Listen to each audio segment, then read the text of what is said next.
The gentlemen from Yale are here. Coach, if you could just give us an opening thought about today's game and the finish of your season. I thought that our kids did a great job at fighting the entire 40 minutes.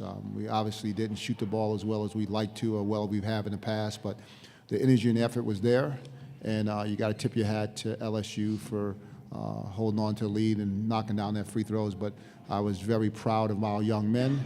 I told them such in the locker room, and it's been a great season for Yale basketball, and as I said, I couldn't be proud of my group.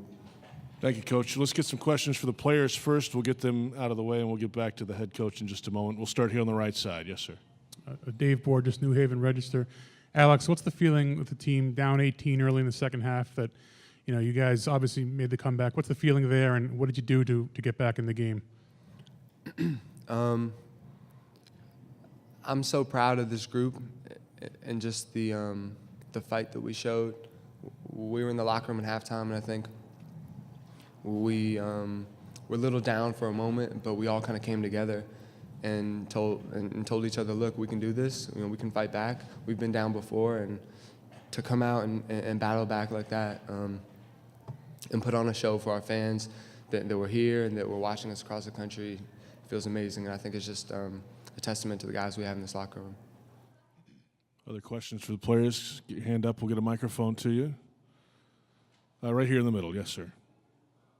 Guys, Adam Zagoria. Obviously, Mie had a tough day out there offensively. Do you think that had more to do with their defense, or was this a tough day for him? And how were you guys able to keep it so close with, with him having only 5 points?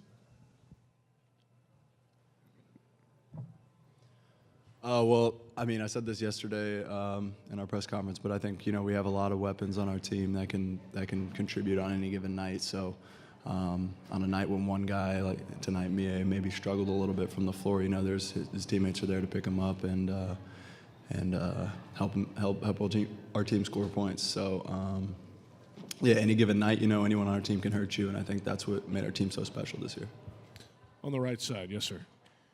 Blake, I'm sure you knew what to expect from LSU, but was there anything about their overall kind of size and athleticism that maybe took you back a little bit for the start of the game, or was it more or less what you expected in terms of their overall talent? Yeah, I mean, you know, coming from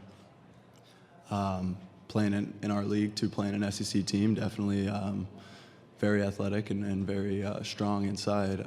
We knew they were going to be relentless on the glass tonight.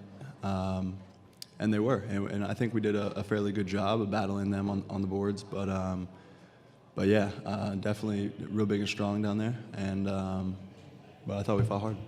Final question for the players on the front left. Yes, sir. Again, Blake, you made a basket with just over 8 minutes left to cut LSU's lead to 7, and then over the next 5.5 minutes, you guys only cut their lead to 2. They didn't score much, but you think maybe you look back, that's a part that's going to frustrate you. So y'all had a chance in that period and that part of the game and couldn't really make it a 1 or 2 point game. Right. Yeah. Through that stretch, we were really doing a good job on defense. We started switching the ball screens, and I think it kind of frustrated them. Yeah, definitely. That's a portion of the game that I'm going to think about a lot. You know, looking back on it, that we couldn't quite take the lead or quite get over the hump there. But, you know, hats off to LSU. You know, they played solid defense, and they held us limited on offense there during that stretch. Alex, Blake, thank you guys. Appreciate it. Coach, well, a few more questions for the head coach here. If you have a question, get your hand up. We'll get a mic to you. Yes, sir. Coach, Bigby Williams, he's not always the one people focus on, but LSU's undefeated when he has a double-double, and he seems like he had 4 blocks. He changed his shot. What are the problems that he created for you, Bigby Williams, number 11? Well, you know, he's a big, long center, and obviously he's going to clog up the paint a little bit, made it hard for us to get at the rim.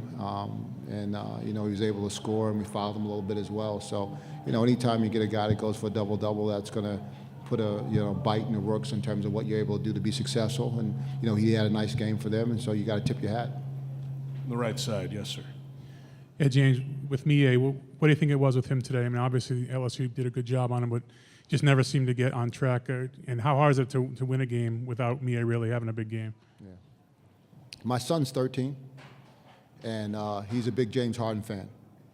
And every time James Harden plays, it'll be the first quarter, and James Harden will be 1 for 9, and he'll be like, James Harden sucks, he stinks, he can't play. So you're going to have games where you knock the ball in and you don't. I mean, you guys all watched the game. Like, Mie had open shots that just didn't go down, and he's hit tougher shots than he had tonight that he missed.